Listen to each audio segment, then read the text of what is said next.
د وروستۍ مظاهره په واړه بازار کې شوې. احتجاج کوونکي په سیمه کې د ناامنۍ د پیښو غم ته نه کوي.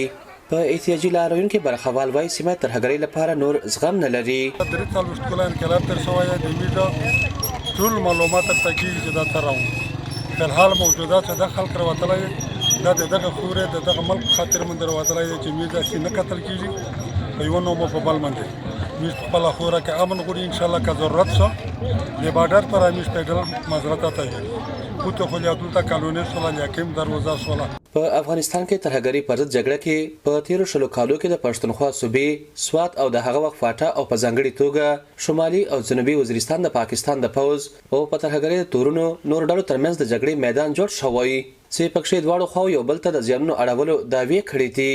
د واڼه پړانۍ مظاهره کې نړۍ د هر سیاسي یا غیر سیاسي ډلو پلویانو برخه اخیستې.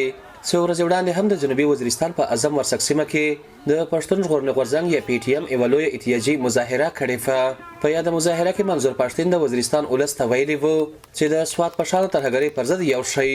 نوموړي سوات ځکه یاد کړی چې هلته ترهګرۍ پر ضد یو ډول پاڅون په ټوله پښتونخوا کې د سولې لپاره ولسي فشار زیات کړی دی. د ناامنۍ پر ضد د احتجاجي مظاهرې فشار څومره سیوا کوي.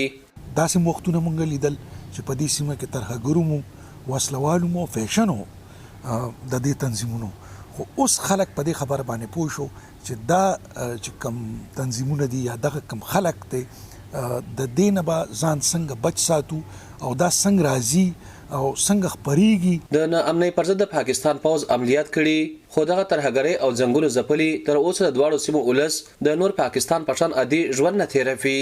د سولې په اړه د وزیرستان او سوات مظاهرچیان دا نیوکې هم کوي چې د پاکستان حکومتي او شخصي تلویزیونونو په پردو د دوی مظاهرې نشکاري. پاکستاني میډیا زیاتره په روان سیاسي شور بحثونه او راپورټونه ورکوي خو ولې د پاکستان په دې مطبوعاتو کې د جنګ ځپلو غږ نه ځای کېږي. که اخبارونه وګوري نو څونه اخبارونه چاپ کیږي په پښتنه سیمه کې بیا میډیا که وګورو څومره زموږ پښتانه دي چې هغه د میډیا ملکیت لري نو هغه هم نشته. بل خبره داره چې هغه وایي چې زما پکې یو سټیټ میډیا ده یو سیټ میډیا ده. د سټیټ میډیا باندې برستو خبرې کوو سیټ میډیا خدا وایي چې کم ځای نه مال 2 روپۍ ملو شي نو الته بس انویسټمنټ کومه. احتجاجي مظاهرې ته وینا کوونکو وویل د احتجاج او کاربندیز یوازې د ناامنۍ پر ضد دی او دغه لارې د پاکستان ریاست ته پیغام ورکول و چې د علاقې خلک د ناامنۍ سره مخ دي او دوی د پاکستان د عین لاندې د ریاست نه د امنیت په ځای کولو د خپل ذمہواري پوره کولو غوښتنه کوي. عدنان بیټنای دیوا کوزه جنوبي وزیرستان.